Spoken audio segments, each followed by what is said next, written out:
Liudvigija repens šitame akvariume ji turi daug šviesos. Dėl to jos ir viršus raudonuoja. Ir raudonuoja gana nemažai. Jeigu čia dar nestipriai, tai čia visai. Nes šitie galai prieš raunant buvo visiškai va taip po lempą. Kituose akvariumuose, kur mažiau šviesos, ji bus smulkesnė. Tai ji čia karaliauja. Aš iš to kerą jau karpiau stiebus, bet ji čia vat tūsina visiškai. Ten kažkur šaknyse yra 1 ar 2 daigai pasodinti ir išėję į visas pusės. Ji yra didelė.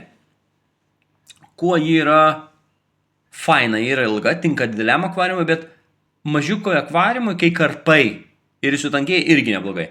Tik jūs matot, kadangi jos vainikas yra gana didelis ir lapai platus, jis sudaro gan stiprų šešėlį ir mėgsta šviesą.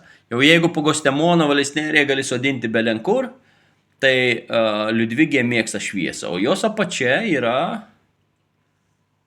va tokia visiškai, telefonas net nepagauna bordo, nu va dabar galbūt labiausiai matos tas bordo atspalvis, nes jis yra tiek va taip plikakim atrodo.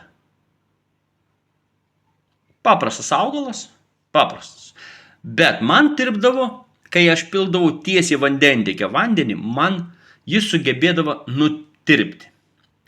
Jeigu pasodini Liudvigiją nugnybęs stiebą ir įkiši stiebą, o stiebai yra gana trapus, jis nupūna. Gavus Liudvigiją be šaknų, nukirptą, reikia palikti plūduriuoti vandenį. Va taip. Nukirpam. Ir jis, pridėtinių šaknų neturi tas stiebas. Neturi. Jį paliekam plūduriuoti vandenį ir jis išleis va tokias baltas šaknis. Ir sodinti reikia va šitas baltas šaknis. Tada jos nepūna. Nes matot, jis čia tiesiog plaukdamas, tas stiebas, jis pats leidžia tas pridėtinės šaknis ir kai pasiekia kokį nors paviršių, šaką, samaną, taip toliau, to šaknis ima kerotis. Va čia buvo tarp samanų, jos yra įsikerojusios rizoidais ir labai gerai įsikabina pati. Tai jeigu paliksi tokį daigiuką plūduriuoti, jis išleis pridėtinės šaknis, o nukirptoj vietoj, matot, pašakėse yra 2 mažiukai lapukai. Prie kiekvieną lapą. Ties nukirpta vieta jis šakojas. Dabar jeigu aš viršų nenukirpu, ir plaukdama jį, matot, leidžia atžalas į viršų. Gražus, fainas augalas, fotogeniškas, stambus gana, tinka dideliems akvariumams, nes jis dabar čia paėmus nuo dugno būtų turbūt 80 kokį centimetrų tikrai.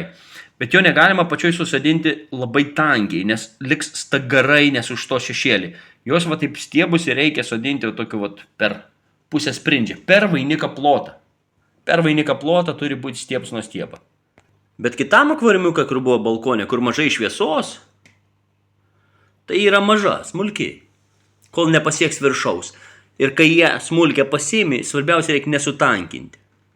Sodinant, kad apačia turėtų šviesos. Dabar ten balkonė, kadangi buvo labai trūka šviesos, tai apačioje yra numetus lapus. Paskui nukerpi ir įsodini tą daigą. Va, čia yra tokia dydžia. Tikrai nedidelė. 10 kartų mažesnė, nes čia nėra žuvų netgi. Čia tik tai sraigės ir krevetės, čia mažai š. Turiu kelius tokius daigus švarius pasilikęs, vdrukas.